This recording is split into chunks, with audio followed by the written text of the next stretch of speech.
सद्गुरुदेव भगवान की जय, श्री मौनी बाबा जी भगवान की जय। प्रिय मित्रों, आप सभी का मंगल हो, ऐसा प्रभु से प्रार्थना है। एक हमारे बड़े ही प्रिय प्रभात भरद्वाज जी ने बहुत सुंदर लेखनी भेजी थी, जिसको मैं लयबद्ध कर रहा हूँ। संतों की एक सभा चल रही थी। किसी ने एक दिन एक घड़े में गंगा जल भरकर वहाँ रखवा दिया, ताकि संत जब जब प्यास लगे तो गंगा जल पी सकें। संतों की इस सभा के बाहर एक व्यक्ति खड़ा था। उसने गंगा जल से भरे घड़े को देखा तो उसे तरह तरह के विचार आने लगे। वह सोचने लगा, आहा, यह घड़ा कितना भाग्यशाली है। एक तो इसमें किसी तालाब पोखरे का नहीं बल्कि गंगा जल भरा गया है, और दूसरे यह अब संतों के काम आएगा। संतों का स्पर्श मिलेगा, उसकी सेवा का अवसर मिलेगा। ऐसी किस्मत किसी किसी की ही होती है। घड़े ने उसके मन की भाव को पढ़ लिया और घड़ा बोल पड़ा, बंधु, मैं तो मिट्टी के रूप में शून्य में पड़ा हुआ मिट्टी का ढेर था, किसी काम का नहीं था। कभी ऐसा नहीं लगता था कि परमात्मा ने हमारे साथ न्याय किया। फिर एक दिन एक कुम्हार आया। उसने फावड़ा मार मार कर हमको खोदा और मुझे बोरी में भरकर गधे पर लाद कर अपने घर ले गया। वहाँ ले जाकर हमको उसने रौंदा, फिर पानी डालकर गूँथा, चाक पर चढ़ाकर तेज़ी से घुमाया, फिर गला काट कर थाप मार मार कर बराबर किया। बात यहीं नहीं रुकी। उसके बाद आमे की आग में झोंक दिया जलने को। इतने कष्ट सहकर बाहर निकला तो गधे पर लाद कर उसने मुझे बाजार में भेजने के लिए लाया गया। वहाँ भी लोग मुझे ठोंक ठोंक कर देख रहे थे कि ठीक है कि नहीं। ठोकने पीटने के बाद मेरी कीमत लगाई थी वो तो बस 20 रुपया 30 रुपया। मैं तो पल पल यही सोच रहा था, हे ईश्वर, सारे अन्याय मेरे ही साथ करना था। रोज़ एक नया कष्ट, एक नई पीड़ा देते हो। मेरे साथ बस अन्याय ही अन्याय लिखा है। लेकिन ईश्वर की योजना कुछ और ही थी। किसी सज्जन ने मुझे खरीद लिया और जब मुझ में गंगा जल भरकर संतों की सभा में भेज दिया, तब मुझे आभास हुआ कि कुम्हार का वह फावड़ा चलाना भी उसकी कृपा थी, उसका मुझे वह गूँथना भी उसकी कृपा थी, मुझे आग में जलाना भी उसका मौज था, और बाजार में लोगों के द्वारा ठोके जाना भी उसी की मौज थी। अब मालूम पड़ा कि मुझ पर सब उस परमात्मा की कृपा ही कृपा थी। दरअसल बुरी परिस्थिति हमें इतनी विचलित कर देती है कि हम उस परमात्मा के अस्तित्व पर ही प्रश्न उठाने लगते हैं और खुद को कोसने लगते हैं। क्यों हम सब में शक्ति नहीं होती उसकी लीला समझने की? कई बार हमारे साथ भी ऐसा ही होता है। हम खुद को कोसने के साथ परमात्मा पर उंगली उठाकर कहते हैं कि उसने मेरे साथ ऐसा क्यों किया? क्या मैं इतना बुरा हूँ? और मालिक ने सारे दुख तकलीफ़ें मुझे ही क्यों दिए? लेकिन सच तो यह है, मालिक ने उन तमाम पत्थरों की भीड़ में से तराशने के लिए आपको चुना। अब तराशने में थोड़ा तकलीफ़ तो झेलनी ही पड़ती है। शिकवा नहीं करिए साहब, शुक्राना करना सीख जाएं। आपकी संगत से खुद को झुकना सीख गए। पहले मायूस हो जाते थे, कुछ न मिलने पर अब आपकी रजा में राजी होना सीख गए। ये अपने गुरु के प्रति समर्पित है। आइए हम सभी भगवान शंकर की कथा की तरफ आकृष्ट हों। देव देव महादेव करुणा सागर शंकर, वयं त्वयं शरणापन्नः कृपां कुरु नमस्तुते। हे देवों के देव महादेव, हे करुणाकर, हम आपकी शरण में आए हैं, आपको प्रणाम है। हम सब के ऊपर कृपा कीजिए। आप भक्त वत्सल होने के कारण सदा भक्तों के कार्य सिद्ध करते हैं। दिनों का उद्धार करने वाले और दया के सागर हैं। इस प्रकार महादेव की स्तुति करके बड़े आदर के साथ अपना सारा वृत्तांत उसने निवेदन किया। देवताओं की बात सुनकर शिव जी ने उसे स्वीकार कर लिया तथा हंसते हुए देवताओं को आश्वासन देकर विदा किया। तब सब देवता अपना कार्य सिद्ध हुआ मानकर भगवान शिव की प्रशंसा करते हुए अपने स्थान को लौट गए। इधर भगवान भोलेनाथ प्रसन्नचित्त हो हिमालय के यहाँ गए। उस समय गिरिराज अपने बंधु बांधवों के साथ पार्वती सहित सभा में विराजमान थे। इसी अवसर पर भगवान शिव अपना रूप छिपाकर पहुंच गए। वे हाथ में दंड, छत्र, दिव्य वस्त्र, ललाट पर त्रिपुंड, एक हाथ में स्फटिक की माला, गले में तुलसी की माला धारण किए थे। वे भली प्रकार से ब्राह्मण के वेश बनाकर नारायण का जप कर रहे थे। वो क्या गा रहे थे?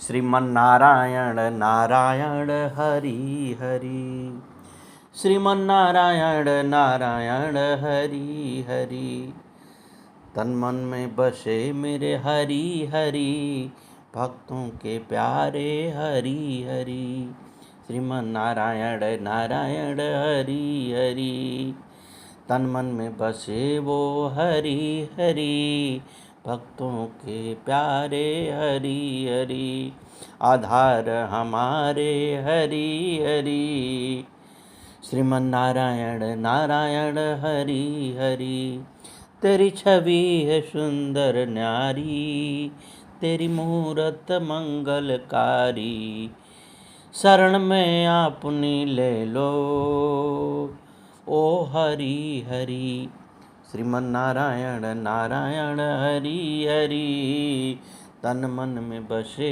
हैं हरि हरि। हिमालय उन्हें देखते ही सभासदों के साथ उठ खड़े हुए और उस अद्भुत अतिथि को देखते ही साष्टांग प्रणाम किया। देवी पार्वती ब्राह्मण रूपधारी परमेश्वर शिव को पहचान गई थी, अतः उन्होंने भी मस्तक झुकाकर मन ही मन प्रणाम किया। शैलराज ने बड़ी भक्ति भाव से उस ब्राह्मण का सम्मान किया। इस प्रकार उस ब्राह्मण की विधिवत पूजा अर्चना करने के पश्चात हिमालय ने उनका कुशल समाचार पूछा। आप कौन हैं? कहाँ से आए हैं? तब वह ब्राह्मण आदर से बोले, हे गिरिराज, मैं बुद्धिमानों में श्रेष्ठ वैष्णव ब्राह्मण हूँ और ज्योतिष प्रवृत्ति का सहारा लेकर सर्वत्र भ्रमण करता रहता हूँ। मन के समान मेरी गति है। मैं सर्वत्र जाने में समर्थ और गुरु की दी हुई विद्या से भूत भविष्य वर्तमान सब ज्ञात करता हूँ। मया ज्ञातं हरां त्वं स्वस्तुतां दातुमिच्छासि, इमां पद्य समां दिव्यां वररूपां सुलक्षणां। मुझे ज्ञात हुआ है कि आप अपनी इस लक्ष्मी के समान सुंदर रूप वाली सर्वलक्षण संपन्न अपनी पुत्री को शिव जी को देने की इच्छा कर रहे हैं।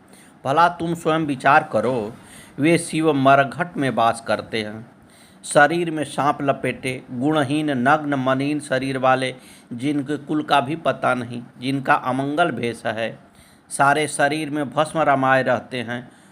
उनकी अवस्था कितनी है यह आज तक किसी को पता नहीं। उन शिव को तुम अपनी कन्या को क्यों देना चाहते हो? हे हिमालय, अवश्य ही यह आपका विचार मंगलदायक नहीं है। तुम ज्ञानियों में श्रेष्ठ हो, अतः इस पर तुम विचार करो। तुमने जिस पात्र को ढूंढा है वह इस योग्य कदापि नहीं जो कि उसके हाथ में पार्वती के हाथ दिया जाए। न उनका कोई भाई बंधु का पता है। ऐसे शिव को अपनी पुत्री देने का विचार त्याग दो। पार्वती की तो शिव के गुण दोष की परख भी नहीं है। ब्रह्मा जी बोले, हे मुनीश्वर, इस प्रकार विप्र रूपधारी ब्राह्मण पर्वतराज हिमालय के यहाँ भोजन आदि करके प्रसन्न चित्त हो वहाँ से अपने स्थान को चले गए। उन ब्राह्मण की वचन को सुनकर पार्वती की माता मेना को बड़ा दुख हुआ। उन्होंने अपने पति से कहा, हे पतिदेव, उस ब्राह्मण ने शिव जी की जिस प्रकार निंदा की है उसे सुनकर मेरा मन व्याकुल हो गया। यदि शिव ऐसे ही हैं तो मैं उन्हें निश्चय ही रूप से अपनी बेटी तो नहीं दूंगी। न मन्यसे वचो चन्मे मरिष्यामि न संशय, त्वक्षामि च गृहं सद्यो भक्षयिष्यामि वा विषम। यदि आप मेरी बात नहीं मानेंगे तो यह निश्चय समझ लें कि मैं अपनी जान दे दूंगी, अथवा घर को ही छोड़कर चली जाऊंगी, अथवा जहर खा लूँगी, अथवा तो पार्वती के गले में रस्सी बांधकर फांसी लगाकर गहन वन में चली जाऊंगी। नहीं तो उसे महासागर में डुबो दूंगी, किंतु शंकर को अपनी कन्या नहीं दूंगी। महाराज बात अब पेच फंस गई। शंकर जी ने स्वयं पेच फंसा दिया। ऐसा कहकर मैना तुरंत कोप भवन में चली गई और आभूषण को उतार कर रोते हुई पृथ्वी पर लेट गई। जब इस बात का पता शिव को चला तब उन्होंने अरुंधति सहित सप्तऋषियों को बुलाकर तथा उन्हें मैना के पास जाकर उन्हें समझाने की आज्ञा दी। वे दिव्य महर्षि शिव को प्रणाम कर आकाश मार्ग से उस स्थान को चल दिए जहाँ हिमवान की नगरी थी। उस दिव्य पुरी को देखते ही ऋषिगण आश्चर्य से चकित हो अपना पुण्य वर्णन करते हुए परस्पर कहने लगे, आज इस हिमालय के नगर को देखकर हम सभी धन्य हो गए, जो इस प्रदेश को देखने के लिए भगवान शिव ने इस कार्य में नियुक्त किया। यह हिमालय की नगरी तो अलकापुरी, स्वर्गपुरी तथा अमरावती से भी उत्तम दिखाई पड़ रही है। तोरण तथा चंदनवार, बंधनवार की शोभा प्रत्येक घर में देखने योग्य है। इस प्रकार सुंदरता की व्याख्या करते हुए वे आगे बढ़ रहे थे। तभी सूर्य के समान तेजस्वी उन 7 ऋषियों को आकाश मार्ग से आते देख हिमवान ने दूर से ही कहा, ये सूर्य के समान अत्यंत तेजस्वी ऋषिगण मेरे पास आ रहे हैं। इन मुनियों का मुझे विशेष पूजा सत्कार करना चाहिए, क्योंकि वयं धन्यां गृहस्थाश्चं सर्वेषां सुखदायिनः। हम गृहस्थ लोग धन्य हैं जिनके घर सुख देने वाले इस प्रकार के महात्मा ऋषि महर्षि स्वयं पधारते हैं। महाराज ये बहुत सत्य बात है कि जब प्रभु की बड़ी असीम कृपा होती है ना, तब हम सभी के घर कोई अच्छे संतों का आगमन होता है और निश्चित रूप से संतों का आगमन बड़ा ही फलदायी होता है, हमारे हर बिगड़ी को बनाने में समर्थ होते हैं। अहो भाग्य की जिसके घर संत का आगमन हो। इसी समय वे मुनि आकाश से उतरकर पृथ्वी पर खड़े हो गए। उन सप्तर्षियों को अपने सम्मुख आता देख हिमालय सम्मानपूर्वक उनके स्वागत के लिए आगे बढ़े और हाथ जोड़कर मस्तक झुकाकर सप्तर्षियों को प्रणाम किया। फिर बड़े सम्मान के साथ उनकी पूजा की। उन सप्तर्षियों ने पूजा को ग्रहण कर उनका कुशल समाचार पूछा। तब हिमालय बोले, आज मेरा गृहस्थ आश्रम धन्य हो गया। ऐसा कहकर उन्हें बैठने के लिए भक्तिपूर्वक आसन ला कर दिए। जब ऋषि अपने आसनों पर बैठ गए तब उनकी आज्ञा लेकर हिमवान भी बैठ गए। फिर इस प्रकार बोले, धन्यो हि कृतकृत्यो अहं सफलं जीवितं मम लोकेषु दर्शनीयो अहं बहुतीर्थ समोमतः। आज मैं धन्य हो गया, कृतकृत्य हो गया और मेरा जीवन सफल हो गया। आज मैं लोक में बहुत से तीर्थों की भांति दर्शनीय बन गया, क्योंकि आप जैसे विष्णु स्वरूप महात्मा मेरे घर पधारे। आप आज्ञा करें, कैसे मेरे यहाँ पधारना हुआ। तब ऋषियों ने कहा, हे हिमालय, जगत पिता शिव तथा जगदम्बा पार्वती कहीं गई हैं, अतः तुम अपनी कन्या शिव को शीघ्र प्रदान करो। तब हिमालय बोले, हे ऋषियों, आप लोगों ने जो कहा है उसे शिव की इच्छा से मैंने पहले ही स्वीकार कर लिया है, किंतु अभी कुछ दिन पहले एक वैष्णव धर्मी ब्राह्मण आकर भगवान शिव के प्रति हम लोगों के सामने निंदा करने लगा। तभी से पार्वती की माता का ज्ञान भ्रष्ट हो गया। वे अपनी बेटी का विवाह उन योगी शिव के साथ नहीं कराना चाहती। वे क्रोधित हो मलिन वस्त्र धारण किए हुए कुपवन में चली गई हैं। वे बहुत समझाने पर भी अपना हठ नहीं छोड़ रही हैं। स्त्री हठ तो बहुत बड़ा है, उनके हठ के सामने हम भी विवश हैं, अतः हम अब वहाँ विवाह नहीं कर सकते। इतना बोलकर हिमवान मौन हो गए। तब उन ऋषियों ने शिव की माया की प्रशंसा करते हुए मेनका के पास अरुंधति को भेजा। अपने पति की आज्ञा पाकर अरुंधति देवी मेना और पार्वती के पास पहुंच गई। अरुंधति देवी ने जाकर देखा कि मेना शोक में मूर्छित पृथ्वी पर पड़ी हैं। तब उन्होंने सावधानीपूर्वक मधुर वचन में कहा, उत्तिष्ठ मेनके साध्वी त्वं गृहे अरुंधति। साध्वी रानी मेनके उठो, मैं अरुंधति तुम्हारे घर में आई हूँ। साथ में मेरे पति आदि सप्तर्षि पधारे हैं। अरुंधति का स्वर सुनकर मेनका शीघ्र उठ गई और बड़ी तेजी से महालक्ष्मी के समान उन अरुंधति को प्रणाम कर बोली, अहो, हम पुण्यवानों का कितना बड़ा पुण्य जो साक्षात जगत दृष्टा पितामह ब्रह्मा जी की पुत्र वधू और महर्षि वशिष्ठ की पत्नी मेरे घर पर स्वयं आई हैं। देवी, आप किस लिए आई हैं? मैं और मेरी पुत्री आपकी दासी के समान है, अतः आप आज्ञा कीजिए। मैना के ऐसे कहने पर साध्वी अरुंधति मैना को अनेकों प्रकार से समझाकर अपने साथ महर्षियों के पास ले आई। वे सप्तर्षि बात करने में बड़े कुशल थे। उन सब ने भगवान शिव के युगल चरणों में मन ही मन ध्यान किया और शैलराज को इस प्रकार समझाने लगे। ऋषिगण बोले, हे शैलेंद्र, हमारा शुभ कारक वचन सुनो। शिवाय पार्वती देहि हंसंतो सुश्रो भव। तुम पार्वती का विवाह शिव के साथ कर दो और संहार करता रुद्र के ससुर बन जाओ। शिव सर्वेश्वर हैं, वे किसी से याचना नहीं करते। स्वयं ब्रह्मा जी ने तारकासुर के विनाश के लिए एक वीर पुत्र उत्पन्न करने के उद्देश्य को लेकर भगवान शिव से यह प्रार्थना की है कि वे पार्वती के साथ विवाह कर लें। यद्यपि भगवान शिव तो योगियों के शिरोमणि हैं, वे विवाह के लिए तैयार नहीं हैं, किंतु ब्रह्मा जी के द्वारा बहुत प्रार्थना करने पर महादेव तुम्हारी कन्या का पारिग्रहण करेंगे। तुम्हारी कन्या ने भी शिव को पति के रूप में प्राप्त करने की इच्छा से तप किया है। इन्हीं दो कारणों से वे विवाह के लिए उद्यत हुए हैं। ऋषियों की यह बात सुनकर हिमालय हंस पड़े और कुछ भयभीत होकर विनयपूर्वक बोलते हैं। क्या बोलते हैं महाराज? शिवस्य राज सामग्री न ही पश्यामि कांचन कंचिदाश्रमवश्यं कवां स्वजन बांधवम। हे सप्तर्षियों, उन शिव के पास न तो कोई राज सामग्री देखा हूँ, न तो कोई ऐश्वर्य देखता हूँ, उनका न कोई घर है और न कोई स्वजन बंधु बांधव हैं। मैं अत्यंत निर्लिप्त योगी को अपनी बेटी नहीं देना चाहता। आप लोग वेद विधाता ब्रह्मा जी के पुत्र सुपुत्र हैं, भला आप ही बताएं, ऐसे व्यक्ति को मैं कैसे अपनी कन्या दूं? अतः इस विषय में आप लोग जैसा उचित समझे वैसा करें। हिमालय की इस वचन को सुनकर महर्षि वशिष्ठ जी बोलते हैं, है शैलेंद्र, मैं तुम्हारे लिए सर्वथा हितकारक, धर्म के अनुकूल तथा सुखदायक वचन कहता हूँ, तुम सुनो। देवताओं के स्वामी शिव जी ब्रह्म ज्ञान से संपन्न हैं, इसलिए वे रजोगुणी संपत्ति नहीं चाहते। उनका मन तत्व ज्ञान के समुद्र में सर्वदा निमग्न रहता है। ऐसे ज्ञान तथा आनंद के ईश्वर सदाशिव को बाहरी वस्तुओं की कामना किस प्रकार की जा सकती है? इसलिए गृहस्थ अपनी कन्या राज संपत्ति को देते हैं। कन्याकांग दुखिने तत्वांग कन्या घाती भवेत पिता। पिता यदि अपनी कन्या किसी दरिद्र तथा दीन दुखी को देता है तो उसे कन्या घात का पाप लगता है, अर्थात उसे कन्या के वध का पाप लग जाता है। भला इस संसार में कौन ऐसा पुरुष है जो भगवान शिव को दुखी एवं दरिद्र कहे?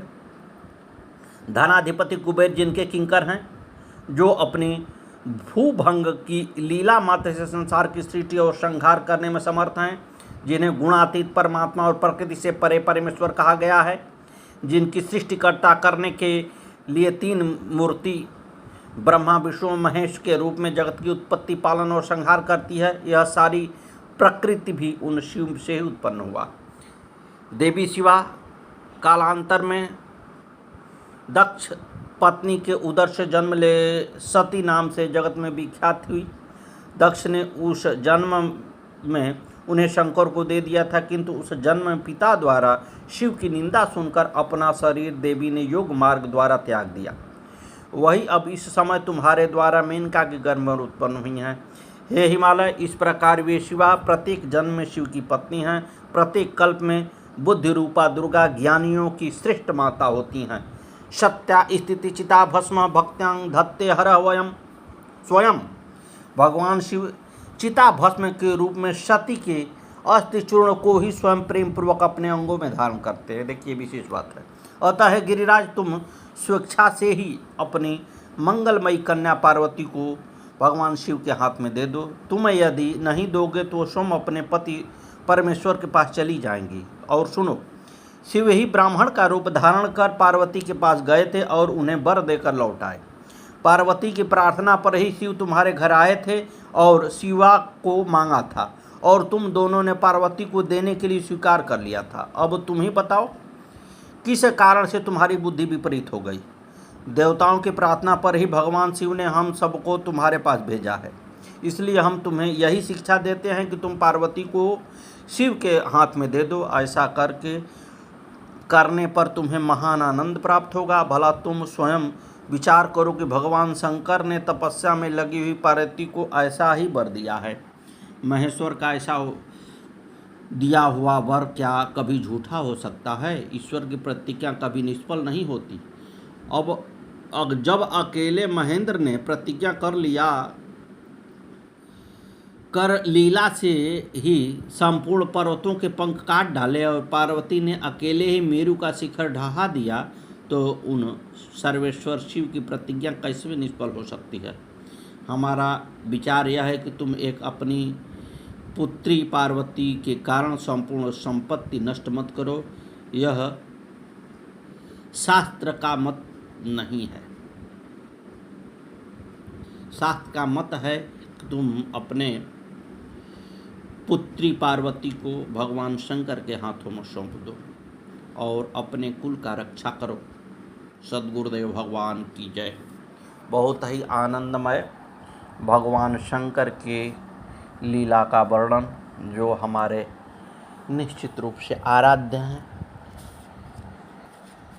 और बहुत दिन से मेरी इच्छा थी कि भगवान महाकाल का किसी न किसी तरह से वर्णन किया जाए। इसलिए आप सभी के सामने टूटा फूटा आवाज़ में, जो कि इसलिए होती है कि कभी प्रैक्टिस नहीं किया जाता, कभी उस तरह का अध्ययन नहीं है, केवल एक शौक है कि प्रभु का गुणगान किया जाता है। पार्वती पतये हर हर महादेव। जय श्री सीताराम। आगे की कथा कल।